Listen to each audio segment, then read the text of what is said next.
1917과 1987은 역사적인 사건이 있었던 해인데 그 공통점은 영화 제목으로 사용된 숫자라는 겁니다. 그러면 1517은 무엇일까요? 1517은 종교개혁이 일어난 연도입니다. 1517년 10월 31일 모든 성인들의 날 전야에 대학교 게시판으로 사용되는 독일의 비텐베르그 교회 문 앞에는 대자보가 하나 붙어 있었습니다. 이 대자보는 마틴 루터 교수가 붙인 것인데 그 당시 로마 가톨릭 교회의 교리와 신앙의 문제점 그리고 면죄부의 그릇됨을 비판한 95개 조항의 반박문이었습니다. 1517년 10월 31일 마틴 루터의 대자보 사건으로부터 시작하여 종교개혁의 불길이 일어났습니다. 그리고 로마 가톨릭 교회에서 분리된 프로테스탄트 개혁교회가 태동했습니다. 올해가 2021년이니까 종교개혁 504주년이 됩니다.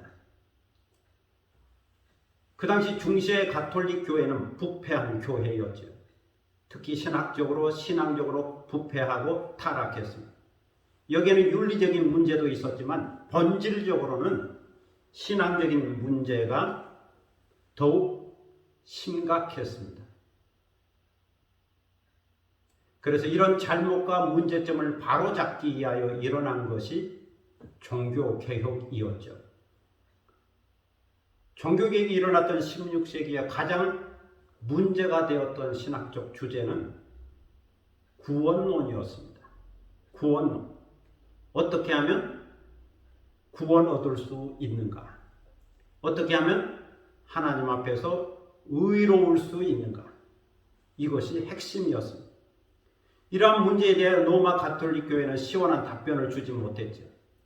사람들은 구원의 길을 물었지만 로마 가톨릭 교회는 성경적인 답변을 명확하게 제시해 주지 못했습니다.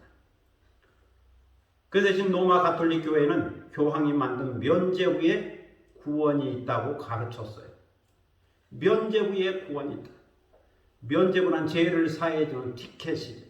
죄를 용서해주고 면해주는 표라고 말할 수 있습니다. 그 당시 로마 교황청이 만든 면죄부를 사야 구원을 얻을 수 있고 죄사함을 받을 수 있다고 가르쳤습니다. 죽은 부모가 연옥에서 고통당하고 있다 할지라도 아들과 딸이 부모의 이름으로 면죄부를 사면 그 부모가 구원을 얻어서 천국에 간다라고 가르쳤어요. 중세 로마 가톨릭 교회는 면죄부에 대해 이렇게 가르치면서 면죄부를 팔았습니다. 면죄부를 사는 동전이 땡그랑하고 헌금함에 떨어지는 순간 연옥에서 고통당하는 부모가 천국에 들어간다고 설교하면서 면죄부를 팔았습니다. 이 면죄부 판매는 교황 레오 10세에 의해서 절정을 이루었죠. 교황은 베드로 대성당을 건축한다는 명목으로 면죄부를 팔았습니다. 신자들은 그들의 죄를 용서받고 죽은 부모의 죄를 용서받기 위하여 면죄부를 샀죠. 교회 앞에 길게 서서 면죄부를 사곤 했습니다. 성경의 가르침에 의하면 면죄부를 산다고 해서 죄가 사해지는 것은 아니죠. 면죄부를 가지고 있다고 해서 의롭게 되거나 구원을 얻는 것도 아니죠. 그러나 그 당시 사람들은 성경을 가지고 있지 않아서 잘 알지 못했습니다. 그 당시에 성경은 주교와 신부들만 갖고 있었죠. 그래서 그 누구도 로마 교황에 도전하여 이것이 잘못되었노라고 말할 수가 없었죠. 신자들이 무지하기 때문이기도 했지만 로마 교황에게 도전한다고 하는 것은 생명을 내놓아야 하는 위험한 일이었기 때문이죠. 출교를 당하거나 그 지역을 떠나야 했기 때문입니다. 그 당시만 해도 로마의 교황이 각 지역의 왕을 임명할 정도로 교황의 권위란 절대적인 것이었습니다. 그럼에도 불구하고 신부요 신학자인 마틴 루터 교수는 면죄부가 잘못되었다라고 말했습니다. 마틴 루터는 1483년 11월 11일에 태어난 다음 날 성 베드로 성당에서 유아 세례를 받았고 아주 가난한 집에서 유년 시절을 보냈습니다. 그러다가 그의 아버지가 세상적으로 성공하게 되면서 교육의 길이 열렸죠. 그래 1501년에 루터는 에르푸르트 대학에 입학하게 되었고 문학 석사를 취득한 후에는 아버지의 소원을 따라 법학을 공부했습니다. 이처럼 대학에서 문학과 법학을 공부했는데 졸업 성적은 차석으로 나올 정도로 우수했다고 그럽니다. 그러나 오늘날 루터가 22세가 되던 1505년도에 그는 자기 집에서 에르푸르트 대학으로 돌아가다가 시테트 룸하임에서 갑자기 벼락을 만났습니다. 함께 동행했던 친구는 그 벼락에 맞아서 죽었죠. 이것을 경험한 루터는 죽음 앞에서 자신이 한없이 무기력하다고 하는 것을 깨달았습니다. 그래서 그 순간 그는 겁에 질려서 수호성이라고 믿었던 안나에게 기도했죠. 성안나요, 성안나요, 나를 살려주십시오. 그러면 저는 수도사가 되겠습니다. 나를 살려주십시오. 그러면 수도사가 되겠습니다. 이것이 계기가 되어 루터는 수도사가 되기로 결심하게 되었고 아우구스티누스 수도원에 들어갔습니다. 루터는 수도원에 들어가서 죄의식과 더불어 죽음의 문제, 구원의 문제를 해결받고 싶었죠.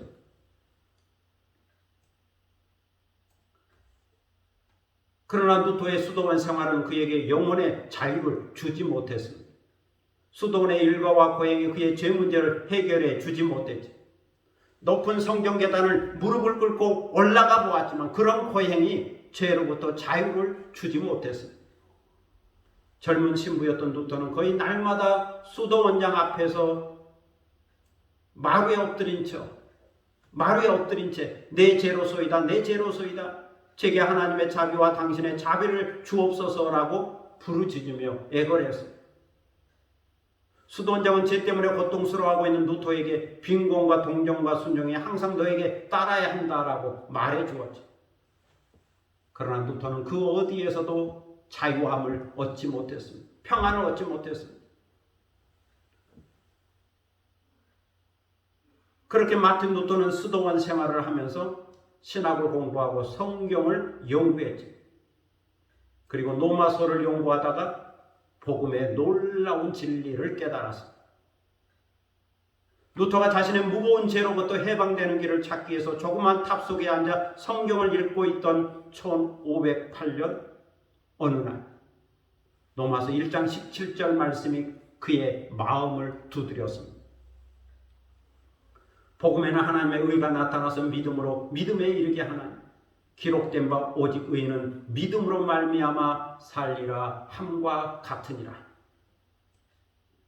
복음에는 하나님의 의가 나타나서 믿음으로 믿음에 이르게 하나니 기록된 바 오직 의인은 믿음으로 말미암아 살리라 함과 같으니라. 마틴 루터는 이 말씀이 자꾸 마음에 걸렸습니다. 그래서 로마서와 갈라디아서를 몇 시간 동안이나 묵상했지요. 그러나 어느 날 루터의 마음에 드디어 복음의 빛이 비치었습니다. 그는 무릎을 치면서 이렇게 고백했지요. 예수 그리스도를 믿음으로 말미암아 의인이 되는구나. 예수 그리스도를 믿음으로 말미암아 의인이 되는구나.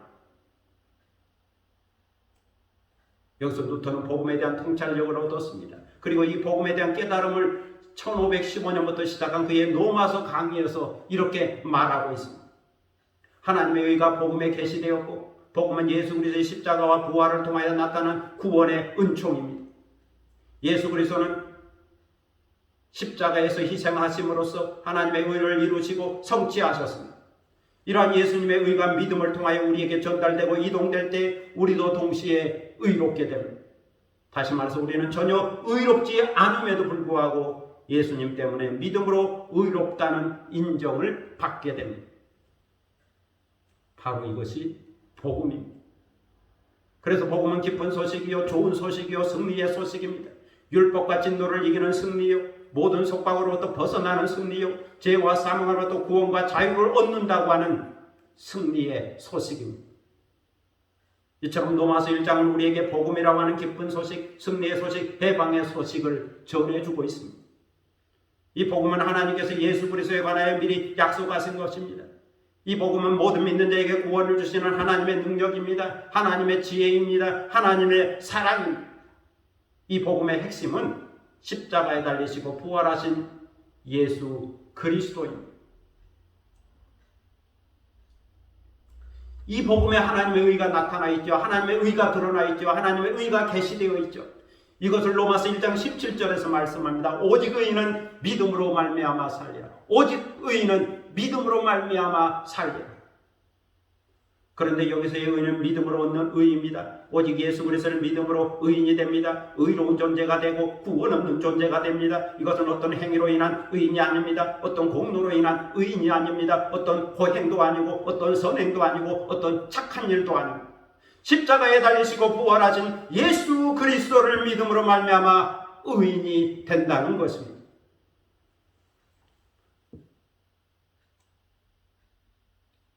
이제 시간이 흘러서 누턴은 수도원에서 24세에 신부로 서품되었고 29세인 1512년에는 신학박사 학위를 받았습니다. 그리고 대학교에서 강의하는 교수가 되었죠. 그러던 중에 누턴은 교황 네오 10세가 주도하는 면죄부 판매를 목격했습니다.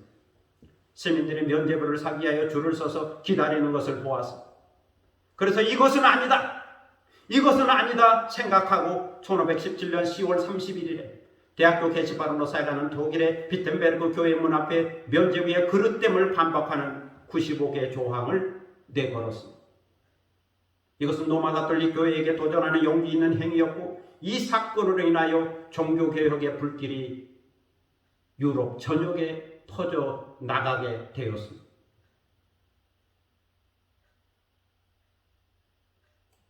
이렇게 시작된 종교개혁은 전 유럽으로 퍼져나갔죠. 독일에서는 마틴 루터를 중심으로, 스위스 제네바에서는 깔뱅을 중심으로 진행되었습니다. 그리고 스위스 취리히에서는 쭈빙글리를 중심으로 진행되었죠. 그 당시 종교개혁자들에게는 로마 교황으로부터 많은 위험과 어려움과 이기와 박해가 있었습니다. 그럼에도 불구하고 그들은 믿음을 잃지 않았고 용기를 잃지 않았고 그 결과 종교개혁은 성공하게 되었습니다. 이렇게 1517년 10월 31일부터 시작하여 로마 가톨릭 교회로부터 개혁된 교회를 프로테스탄트라고 말합니다. 프로테스탄트, 개혁교회. 로마 가톨릭 교회로부터 개혁된 교회, 프로테스탄트. 그 중에서 스위스 제네바의 깔뱅을 중심으로 하여 개혁된 교회를 장로교회라고 부릅니다.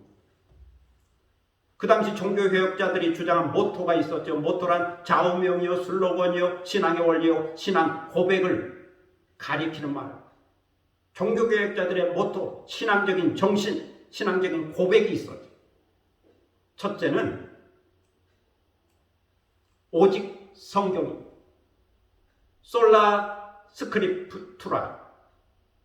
솔라 스크립투라. 오직 성경. 둘째는 오직 그리스도입니다. 솔루스 크리스투스. 솔루스 크리스투스. 오직 그리스도. 셋째는 오직 은혜입니다. 솔라 그라티아. 솔라 그라티아. 오직 은혜.